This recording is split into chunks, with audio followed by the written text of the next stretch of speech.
Hey, how you doing, everybody? You're very, very welcome to Tras na Tíre, gang. Today we're looking at the life and death of Michael Fitzgerald. I'm Marcus Howard of Easter Rising Stories, and I'll be introducing Gerard Shannon. But Michael Fitzgerald is not only the first Republican hunger striker to die during the War of Independence, he's also a celebrated and fondly remembered leading figure in the Cork IRA. In his early life, he was a trade union activist and moved in cultural nationalist circles in the garrison town of Fermoy, County Cork. Fitzgerald was involved in pivotal early volunteer operations in the Fermoy area as the Irish War of Independence began. I'll let Gerard tell you about him, but I just want to introduce Gerard quickly. Gerard Shannon is a historian of the Irish Revolutionary period and is developing a new biography on the IRA Chief of Staff, Liam Lynch, and it's looking that it's going to be really, really good. He's doing it for Merrion Press, and it'll see publication in 2022. He's a graduate of DCU School of History and Geography and is a resident of Skerries in North County Dublin and is involved in the burning of the Customs House tomorrow, actually. Gerard, you're very, very welcome. Thank you very much, Marcus. Well, following that introduction, I'm ready to go here. Just bear with me for one moment. I'll just share my presentation. Hang on. Right. So again, thanks to Marcus and to Liam too for giving me the opportunity to speak again for Tras na Tíre. Now, as Marcus has said, my talk tonight will be on the life and death of Michael Fitzgerald, the first Republican hunger striker to die during the War of Independence. Fitzgerald was also head of the Fermoy Battalion of the North Cork Brigade, and before his arrest in early 1920, was involved in important actions with the volunteers under his command. His death on hunger strike in October 1920, after 67 days, came roughly 8 days before that of the Cork Lord Mayor Terence MacSwiney, whose own hunger strike dominated international news of developments related to the Irish conflict. While Fitzgerald is perhaps not as well known as MacSwiney, as I will detail over much of the next hour, he still left an important legacy for his contemporaries, not least of which his close friend and then head of the North Cork Brigade, Liam Lynch. I'll begin not with Fitzgerald's early life, but instead over 3 decades from his death in the early 1950s. Florence O'Donoghue, then a major in the Irish Defence Forces, and probably best known to many of us as a former intelligence officer for Cork No. 1 Brigade, was embarking on an ambitious writing project. This was to be the first biography of General Liam Lynch, OC of the Cork No. 2 Brigade, or North Cork Brigade, and later, of course, Chief of Staff of the anti-treaty IRA. The project was greatly supported by Lynch's family and his former comrades. Over the course of writing his biography of Lynch, O'Donoghue amassed an impressive array of correspondence from many figures who knew Liam Lynch well and had encountered him over the course of the revolutionary period in various capacities. O'Donoghue, in the book, utilised his late comrade as a sort of conduit to tell the entire story of the War of Independence and the Civil War. Now, one particularly intriguing item of correspondence that O'Donoghue received was from Lawrence Clancy, a former National Army lieutenant. Clancy had led the search party that found the mortally wounded Liam Lynch on the Knockbeal Den Mountains on the 10th of April, 1923. Clancy gave O'Donoghue a detailed, typed account of the search for Lynch and the latter's final hours. On that fateful day, Clancy's party took the dying Lynch down the mountain and to a nearby public house, where they awaited an ambulance to take Lynch to a military hospital. Both Clancy and Lynch, in the latter's final hours, found an unusual relationship with each other. Before they parted, Lynch made the following request to Clancy. He said, "I must be dying, and I want to ask you to do a couple of little things for me. When I die, tell my people I want to be buried with Fitzgerald of Fermoy." The name registered with Clancy. You recall the name of Michael Fitzgerald. He asked Lynch, was this the same individual? "Yes," Lynch replied, "the greatest friend I ever had on this earth." Now, despite his weakness, Lynch seemed curious that Clancy knew to whom he was referring to. He said to him, "Are you one of the old crowd, the IRA, I mean?"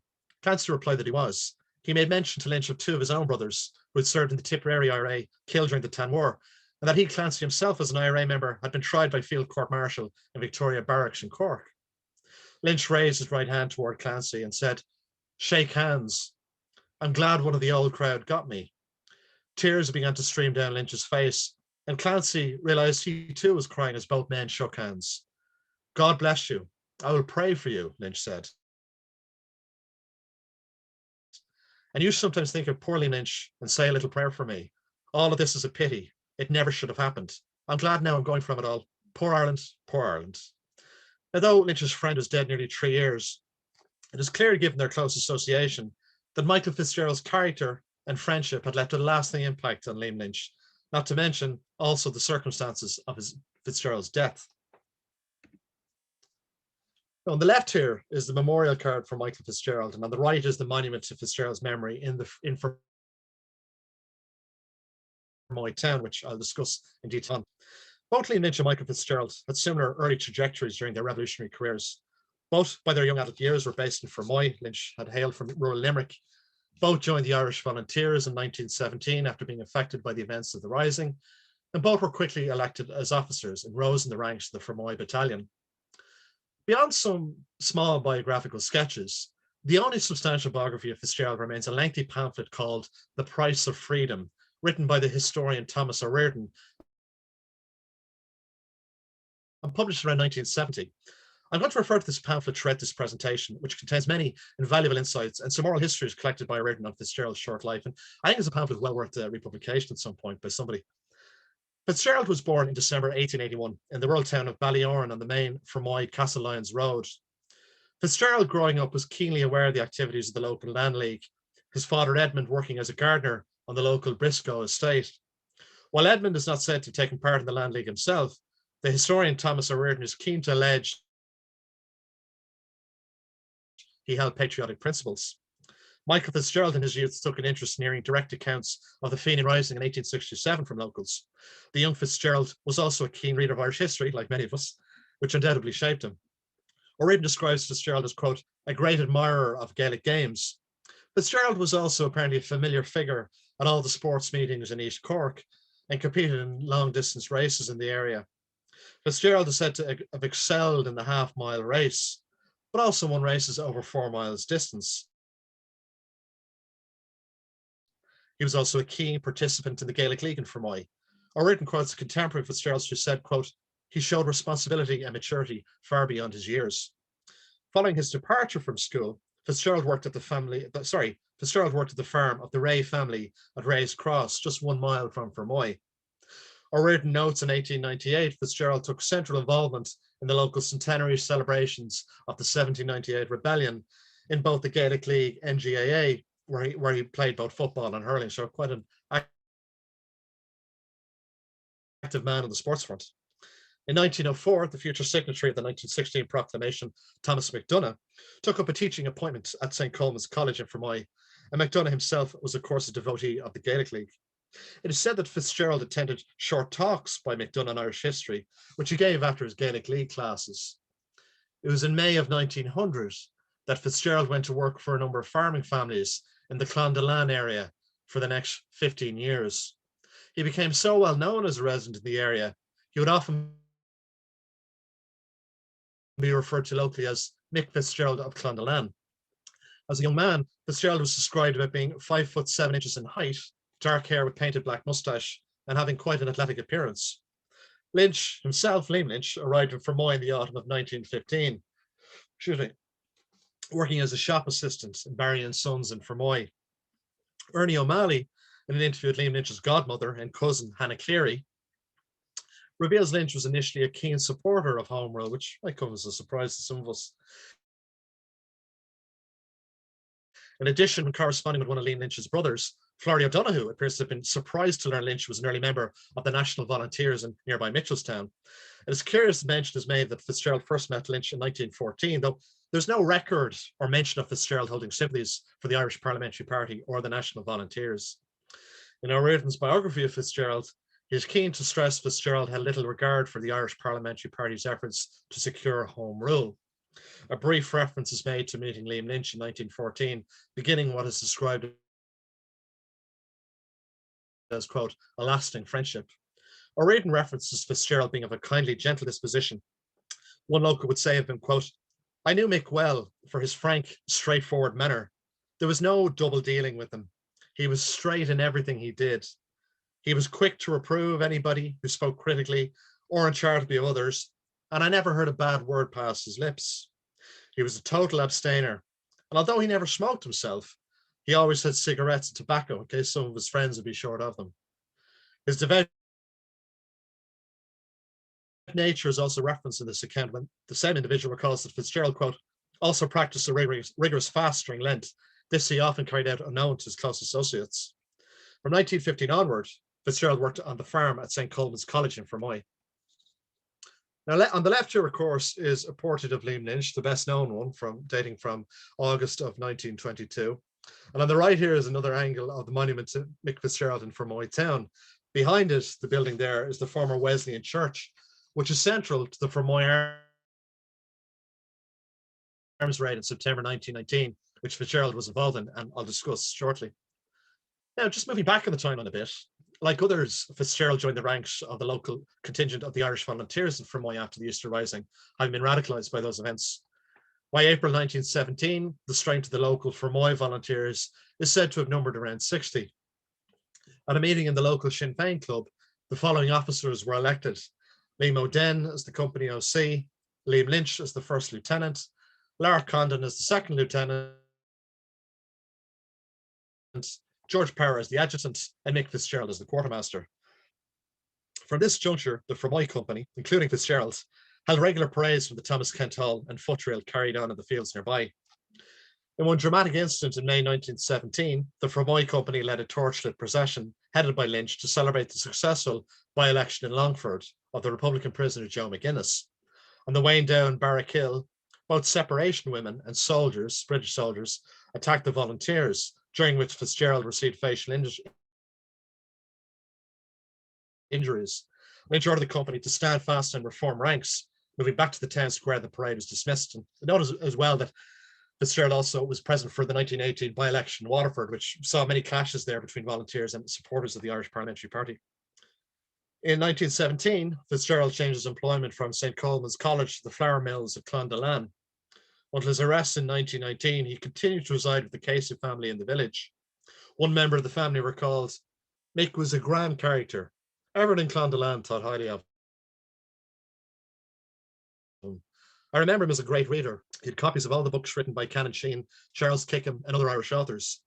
Although he devoted most of his spare time to volunteer work, Mick was always punctual in every detail. Fitzgerald also became the secretary of the Clondelan branch of the Irish Transport and General Workers Union. In December 1917, Eamon de Valera spoke at a public meeting in Fermoy. The Fermoy company, led by Liam Lynch and including Fitzgerald, paraded in uniform to meet de Valera. It was decided within the company ranks following this they were to no longer parade in uniform so as not to attract attention from the local RIC. Matt Flood recalled being sworn into the Fermoy company by Michael Fitzgerald as the company gathered one evening in a field outside Fermoy town late 1917. Flood recalled how Fitzgerald began by asking many different questions on various subjects. Both men had known each other from playing football and hurling in the area before. Flood almost thought of Fitzgerald as an old man, even though he was only over 30 at the time. Once Fitzgerald was satisfied with Flood's answers, he swore him into the volunteers. Now, given his close friendship with Liam Lynch, Fitzgerald frequently discussed in efforts to improve the organisation of the Fermoy battalion in the area. Like Lynch, Fitzgerald frequently visited companies in the area in efforts to improve training and discipline of volunteers, often moving between these areas on bicycle. It was said by his contemporaries that such was Fitzgerald's sense of dedication, he still turned up to work first thing in the morning, despite his lack of sleep from the late nights of drilling and instructing.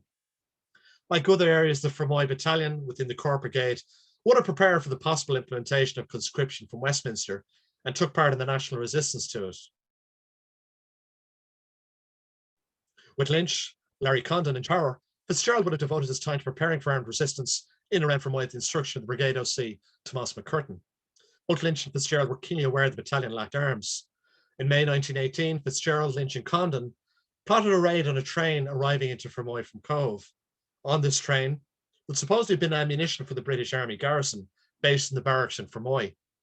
Despite careful planning and involving up to 50 volunteers, the leaders of the battalion unfortunately mistimed the arrival of the train and ultimately ended up empty-handed. Regardless of the setback, the planning of the operation and the preparedness involved proved invaluable to the battalion overall.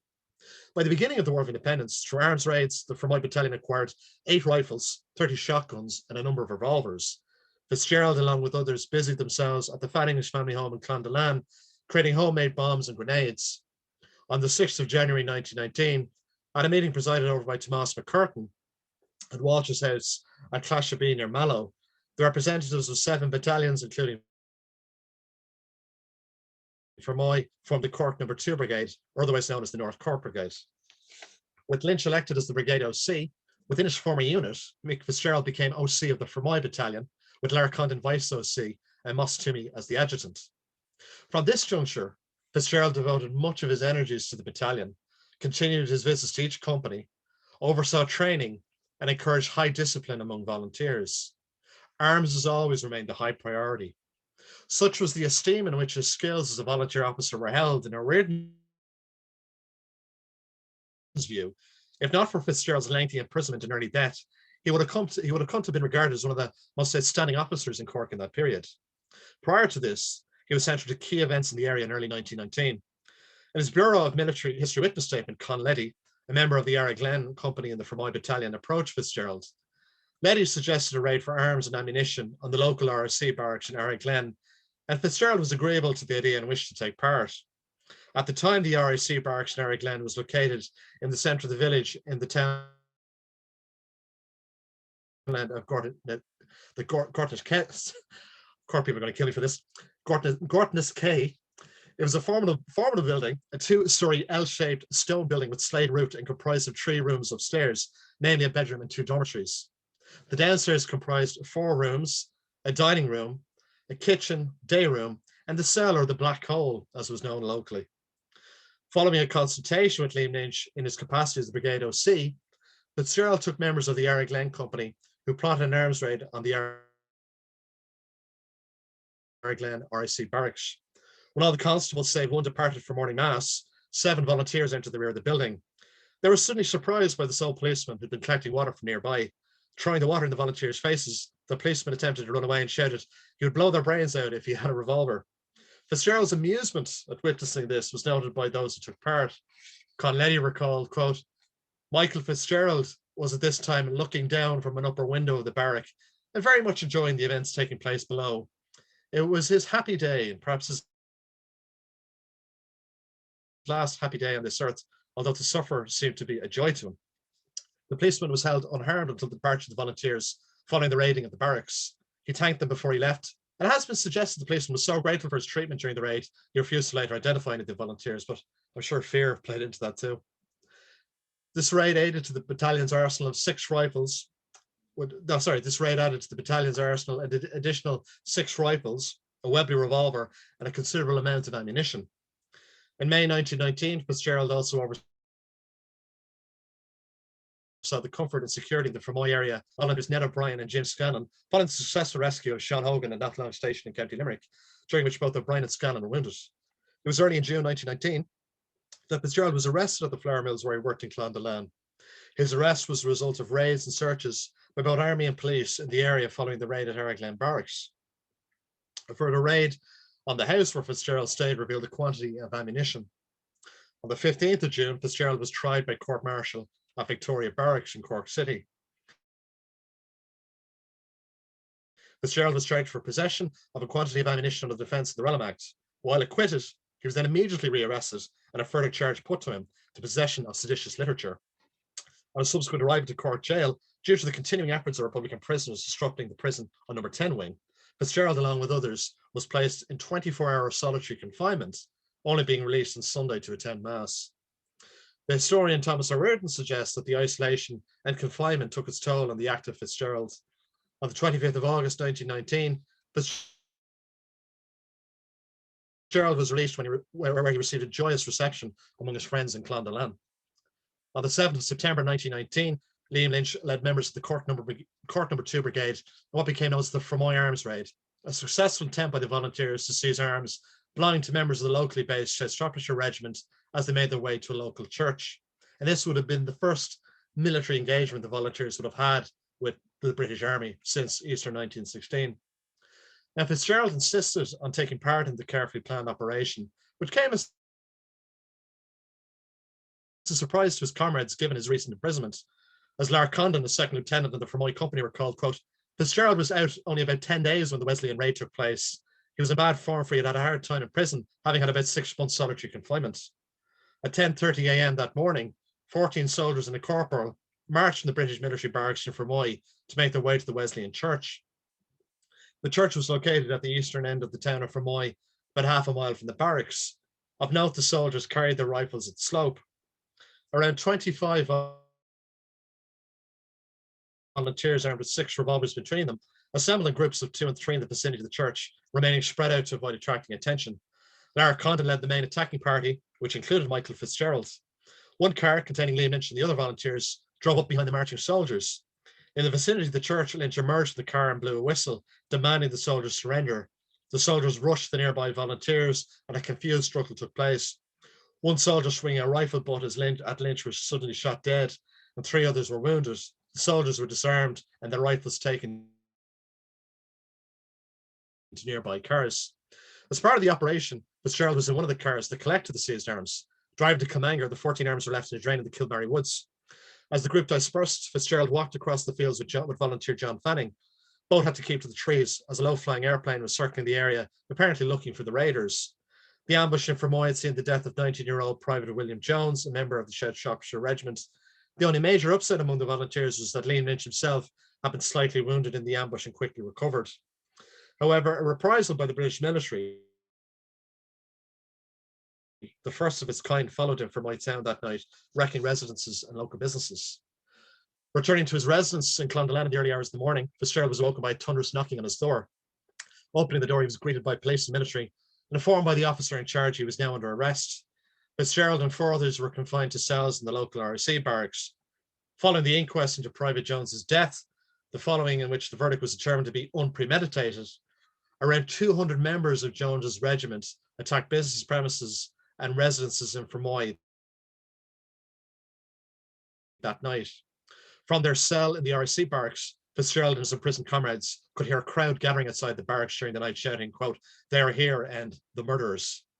From September, men arrested for their part in the ambush, including Fitzgerald, were remanded at weekly intervals and often paraded for identification purposes. Fitzgerald's imprisoned comrades were surprised to see a swift return to Cork Jail, having been released only a few weeks before. Maurice Crowe recalled in his witness statement, "A few weeks later, as I was at my cell window, I saw Mick again being escorted up the main yard of the prison. He shouted to tell me he was back again." At a special court in Cork Jail on the 2nd of December 1919, Fitzgerald made the following statement to the judge, quote, "I, for one, refuse to recognize this court. I do not want anybody to defend me or any relative of mine to do so."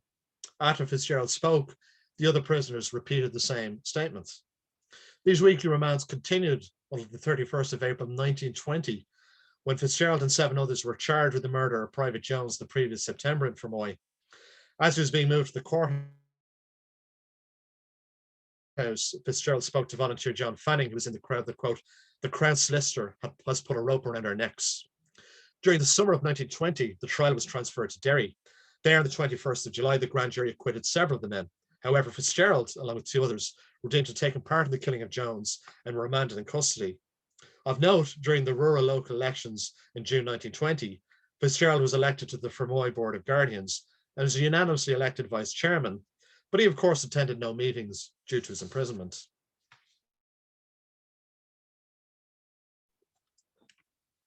Liam Lynch is said to have keenly felt the absence of Fitzgerald during the preceding 9 months. In several histories of the kidnapping of General Lucas in June 1920 by Lynch and other members of the Cork No. 2 Brigade, it is repeated that this effort by them was in response to the continued imprisonment of their comrades following the Fermoy arms raid in September 1919.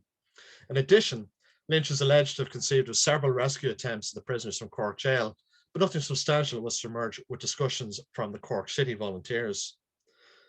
On the 8th of August 1920, Fitzgerald and other Republic prisoners delivered an ultimatum to the prison governor on that day, with Fitzgerald representing himself as the leader of the group. They had planned to begin a hunger strike at noon on the 11th of August in protest at their continued detention without trial or conviction. With no response, on the 11th of August, the hunger strike began. By this point, Fitzgerald had been 11 months in custody. Medical officers began to monitor the hunger strikers, with many being released within a week. Ironically, only 2 days after the strike began,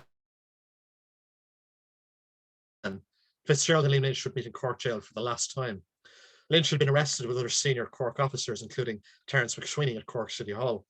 On meeting Fitzgerald, Lynch had given him a first-person account of all the brigade activities in Fitzgerald's absence.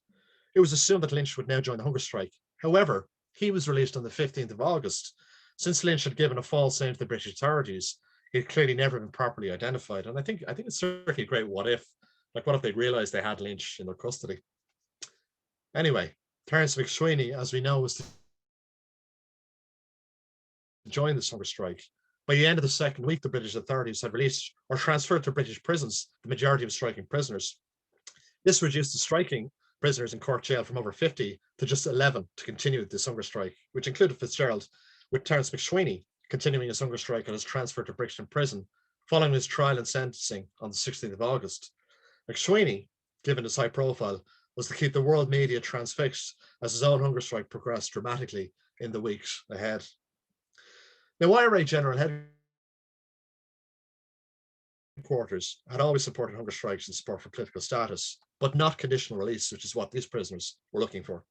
While publicly supporting the hunger strikers in Cork Jail, after a few days from the beginning of the hunger strike, IRA GHQ issued an order which reminded volunteers, quote, no steps will be taken which involve a strike on a large scale. No steps will be taken which would involve a strike on a large scale without the consent of IRA GHQ. The British authorities, particularly with the increasingly public prominence of MacSwiney's strike, were not forbearing and refused to ensure the men's release, despite pressures to do so. This was due to instances of freeing Republican prisoners over the last 3 years when hunger strikes were threatened. Fitzgerald seemed to have been accepting of his fate. The historian Thomas O'Riordan quotes from a friend of Fitzgerald's who visited him 1 week into his strike in Cork Jail. Fitzgerald is said to have stated, quote, this strike is a fight to the finish. We shall continue to refuse food until our demands are met. Otherwise, we'll never leave this place alive. Con Leddy, his old comrade in the Fermoy battalion, wrote to Flurry O'Donoghue in the 1950s and remarked on Fitzgerald's devotion to self-sacrifice to the cause, saying, quote, suffering seemed to be a joy to him. Nonetheless, accounts suggest Fitzgerald remained in good spirits in the early days of the hunger strike and was a source of comfort to others during the initial pains and sufferings. Most days, Fitzgerald was visited by relatives in the jail. By the 22nd of September, he was emaciated and his body badly wasted. On the 30th of September, he took a turn for the worse due to the severe ulceration of his stomach.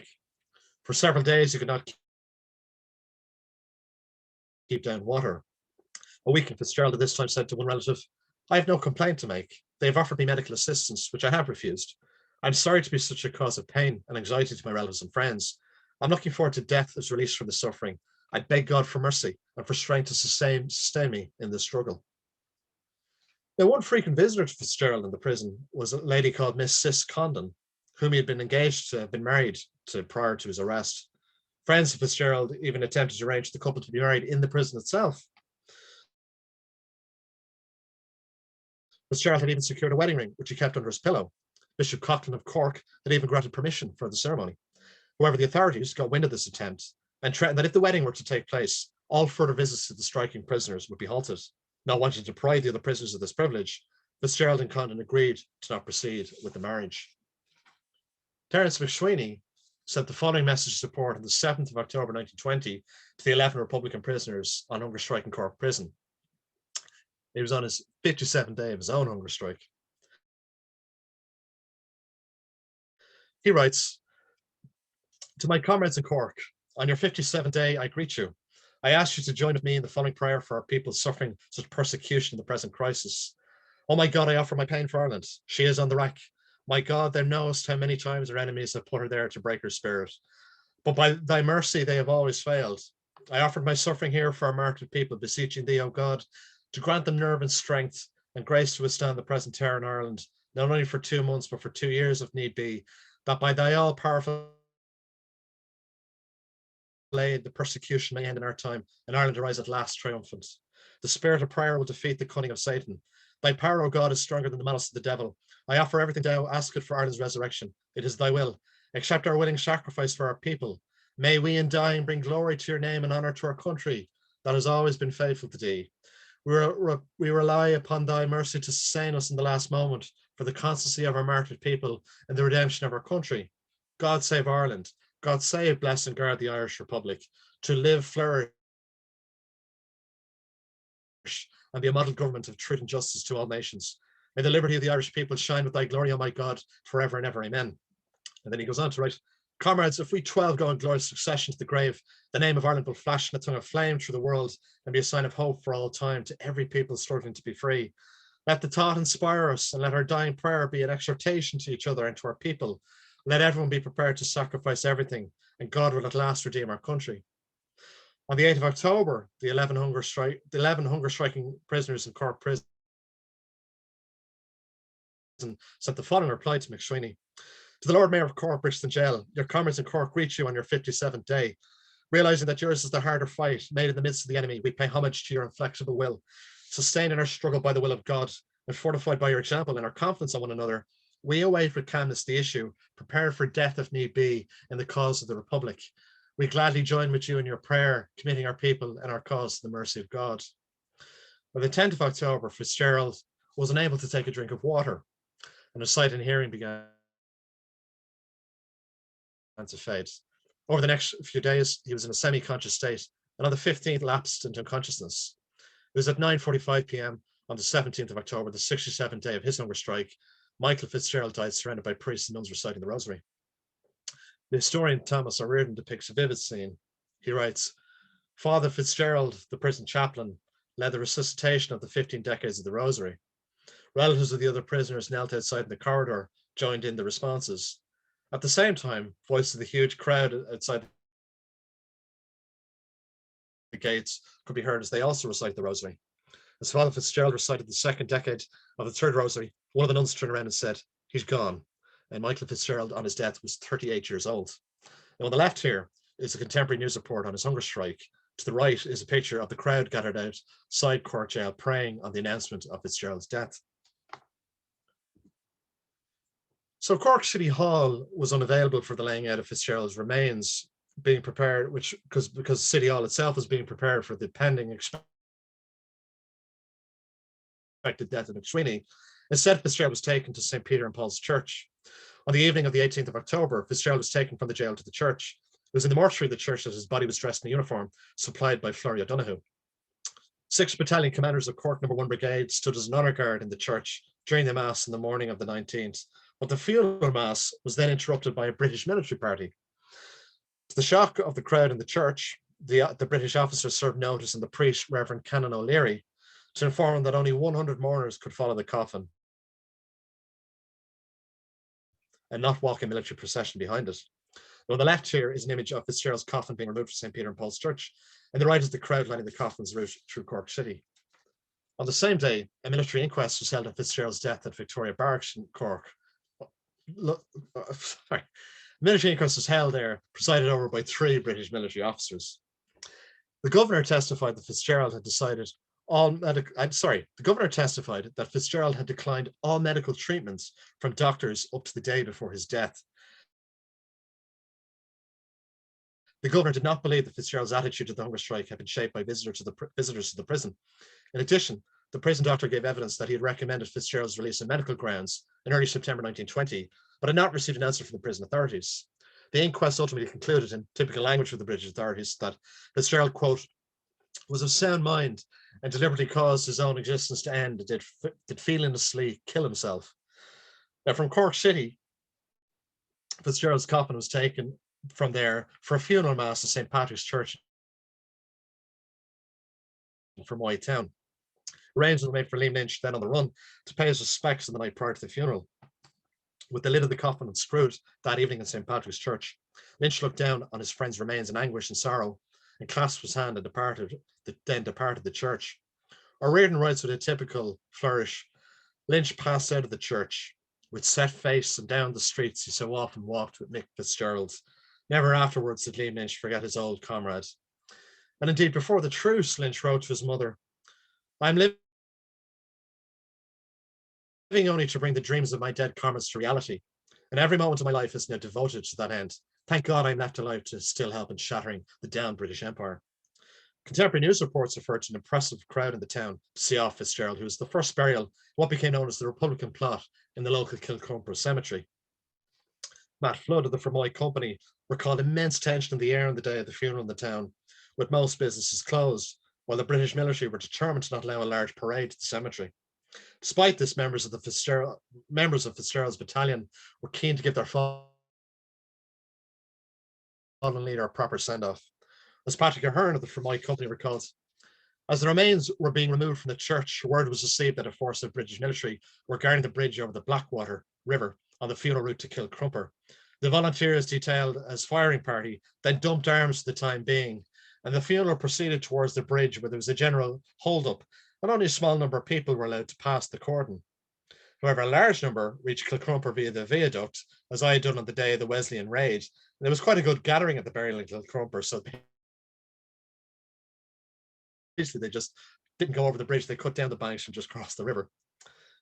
After the burial, the crowd dispersed and the military returned to the barracks. Immediately following the withdrawal of a firing party composed of volunteers John Fanning, Daithí Barry and myself, who armed revolvers, proceeded to Kilcrumper and fired 3 volleys over the grave of their late battalion OC. We then dumped our guns and returned home. Matt Flood of the Fermoy battalion recalled he was to join the firing squad, but unfortunately he and 6 others had been arrested by the local RAC. The group had been instructed to request local public houses to close in case there was trouble after the dramatic events of the funeral. Some days later, Flood found himself in Cork Jail, where he met some of those still on hunger strike. As he later related to the historian Bill Hammond, I had a look into each cell where the prisoners were lying. I remember some of the names: Christy Upton from Ballyanders, Ty Crowley and his brother, Mick Riley from Ballyanders. I had an idea there was a Joe Murphy who later died there. Their condition was terrible, and I never thought any one of them would live through it, just skin and bone. That night too, I saw the cell where Mick Fitzgerald died. It was empty. MacSwiney, of course, died in Brixton on the 25th of October after 74 days in hunger strike, with volunteer Joseph Murphy dying the same day after 76 days. Murphy was 25 years old. The hunger strike in Cork Jail ended on the 12th of November 1920 with 9 survivors in Cork Jail. Against the backdrop of secret peace negotiations and in the face of their comrade's death, Arthur Griffith, as acting president of Dáil Éireann, encouraged the remaining prisoners to end the strike. In a public statement, he wrote that the prisoners were, quote, had sufficiently demonstrated their devotion and fidelity, and had proven that, quote, those whom England advertises as criminals are Irishmen whose patriotism is proof against torture and death. Now, on the left here is a Republican hunger strike memorial near the Republican plot in Glasnevin Cemetery in Dublin, listing all the dead Republican hunger strikers of the 20th century, including Michael Fitzgerald. On the right is the Republican plot in Kilcrumper Cemetery today in Fermoy, where both Fitzgerald and Lynch lie buried, and that picture was taken by the great local historian Lord Doyle. Now, of interest, there's no record of Fitzgerald's family having ever applied for a military pension for his service in this period, as confirmed to me by Cecile Gordon of the Irish Military Archives, and I think that probably tells its own story. On the 50th anniversary of Fitzgerald's death in 1970, a memorial to him, which I showed earlier, was unveiled by his family and surviving comrades in O'Rahilly Row in Fermoy. The monument is shamrock motives and a ring cross, typical of nationalist monuments in Ireland and harking back to the Celtic revival period. It can be found today on the green in front of the courthouse in Fermoy town, enclosing the vista east from the main street. Now, as noted by Dr. William Murphy in his study, Political Imprisonment in the Irish, 1912 to 1921, a fantastic book if you manage to get a hold of it. The death of Terence MacSwiney on the 25th of October greatly overshadowed the deaths of Fitzgerald and Joe Murphy in Cork Jail, and resulted in the group in Cork Jail, quote, rendered almost faceless by their collective action. Dr. Murphy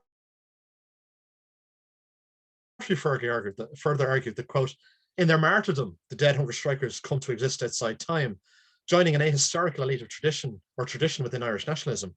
Consequently, their deaths, and very often their lives, tend to be stripped of all other meaning, unmoored from their complexity of context.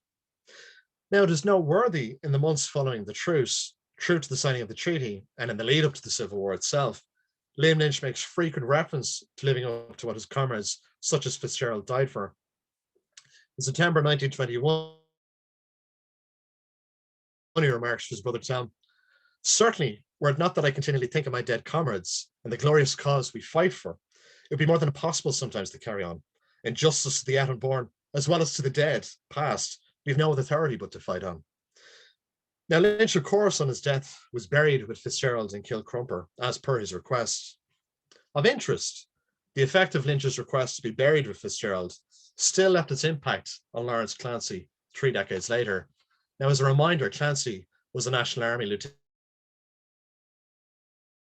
who found Lynch in the Knockmealdale Mountains on the 10th of April 1923, and Lynch personally requested of Clancy to ensure he was buried with Fitzgerald. How the impact and power of one's Republican martyrdom on those with whom they share personal associations, even one as brief as that between Clancy and Lynch, is as instructive as that between close friends Liam Lynch and Mick Fitzgerald. I'm going to close on Lawrence Clancy's words. Writing to Florrie O'Donoghue in February 1953, Clancy recalled, quote, "I read and knew about Liam Lynch and his exploits against his hands before that fateful day when we met in Knockmealdale Mountains.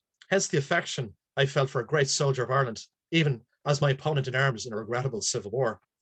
Thus, when he spoke of Mick Fitzgerald, he was only bringing back to my mind vivid memories of the past. Both great men in a glorious cause gone before us, their comrades, who are now in arms against each other." And I'll wrap on that very sad note. So thank you very much, everyone, for listening to this evening. Oh, it was fantastic. It really, really was. Like he's a person that I don't really know as much about. Obviously, as you mentioned, with MacSwiney kind of taking center stage, and that was one of the questions actually. Why do you think Fitzgerald and even Joseph Murphy doesn't get mentioned as much as Terence MacSwiney? I think pretty much like I think Bill Murphy summed it up best in terms of that, because they were a group in Cork Jail. And then you see Terence MacSwiney like had the status of being the Lord Mayor of Cork, which helped elevate his profile. Not only that, he's kind of on his own in Brixton Prison, Yeah. and you see uniquely amongst the prisoners. I mean, originally it was over 50 that started that hunger strike in Cork Jail. A lot of them were moved to different jails. They stopped their hunger strike then. The only exception to that was MacSwiney, who was then moved to Brixton Prison. So there he is, like, not at the heart of the British Empire, so to speak, but relatively close. There he is, the Lord Mayor of Cork. And that just attracts international news. Like, I mean, that's blockbuster stuff, like, if you're following that. I mean, I don't think it diminishes the bravery and the integrity of those who were on hunger strike in Cork Jail. And certainly MacSwiney, judging from the statement I read out, certainly regarded them as equal comrades in arms. I think it's just the nature. It's several factors. The nature of MacSwiney's profile. He was more well known. I mean, like I even argue Joe Murphy is probably more forgotten than Mick Fitzgerald. Now there are plaques and different memorials to Joe Murphy in that sense, but it's a variety of reasons, to be honest. Okay. And why do you think that Fitzgerald had such an effect on Liam Lynch? Like Liam Lynch wanted to be buried with Fitzgerald. Why do you think that friendship was so close? I've thought of this often, particularly writing the book on Liam Lynch with the mentions, and Fitzgerald is frequently mentioned, particularly in the early part of the book. I noticed with interest, Liam Lynch had very close relationships with all his brothers, particularly his brother Tom, who's a priest. He writes to him frequently during the conflict. And I think in Fitzgerald, Lynch found a brotherly figure. Like Fitzgerald is nearly a decade older than Lynch. Like that, I find that very striking when I realize their ages. So I think he does look up to Fitzgerald quite a bit. I think he seems to have been quite taken in by his personality, and through their close association in the Fermoy company, later Fermoy battalion, then the brigade itself. I think there was a genuine fondness there for them, and I think I mean, he wasn't the only close comrade Lynch would have lost in the war of independence, but it's very striking that those are Lynch's last thoughts. And in fairness, that his family were keen to honor them. I mean, I found a brief mention there that I think it's a memoir, I think, of Matt Flood, who I quoted, that the Republican leadership were keen to have Liam Lynch buried in Glasnevin Cemetery, which would have been very handy for me to go visit. But the family were very keen that his personal wishes that would have come out of the subsequent inquest were honored. Yeah, I didn't even know. I didn't even know what Leah said. I didn't think Lynch was buried in the Republican plot with Fitzgerald. I didn't know that actually. What were Fitzgerald's family's thoughts though of his actions being on hunger strike? You mentioned about his potential engagement, but marriage. But what did his family think? I've only been able to find broad strokes of that. I think, and I noted this when we had this, when I was speaking at UCC in October, I mean, Fitzgerald, that we're kind of spoiled in terms of the personal effects left behind by Terence MacSwiney and his family, like Mary MacSwiney and his wife Muriel. pretty much became, international celebrities of the Irish Revolution because of MacSwiney's hunger strike. And there's a lot of letters left behind, there's a lot of personal mementos. We have none of that for Nick Fitzgerald. I'm pretty sure, again, we've even less of that for, unfortunately, Joe Murphy. And I'm willing to be corrected on that. I mean, judging from the material in the Cork Public Museum, which I still hope to see this summer, there's not much left from Nick Fitzgerald. Thomas O'Riordan's pamphlet, The Price of Freedom, I mean, it only kind of discusses his family reaction kind of in broad strokes. I mean, when I mentioned there, like, a relative visited him and he said this, a relative visited him and said that, I don't get any mention of a mother or a father or, what his siblings might have taught them. I mean, certainly if anyone's aware of any, I said it at the time in October, if anyone's aware of correspondence and other material out there, I'd love to read it, because it help, as you know yourself, Marcus, when you look at these figures, create a more whole picture of them in terms of their family associations. Yeah, absolutely. MacSwiney, who I would know a little bit more about, I know that he had addressed to Cathal about the death sort of appeasing the tragedy of Easter week. Yeah, was that great the case with Fitzgerald or not though? Will Fitzgerald have the same opinion? I don't have any mention. Yeah. I think maybe not as fervently as MacSwiney, because I mean, like, MacSwiney was involved in the volunteers, as you know, in 1916, and the confusion with the countermanding order by MacNeill, like, that would have weighed very heavily on MacSwiney and McCurtain, to the point, as you know, people tried to remove them from the leadership after 1916, which is kind of incredible when you think of later on. I mean, Fitzgerald's, you see, I mean, the very revealing thing about Liam Lynch for me that I found that he was very active in the National Volunteers prior to 1916. That's fascinating. I mean, he was very active, and he was first based in Mitchelstown, and he joined the National Volunteers there. He doesn't join the National Volunteers in Fermoy because the National Volunteers were no more at that point. And then there's mention that him and Fitzgerald knew each other in 1914, but I found no evidence of suggestion, and I'm not implying this, that Fitzgerald was involved in the National Volunteers. Fitzgerald seems to have only been involved with the Irish Volunteers on the rebuilding of the organisation in 1917, particularly in the local area in Fermoy.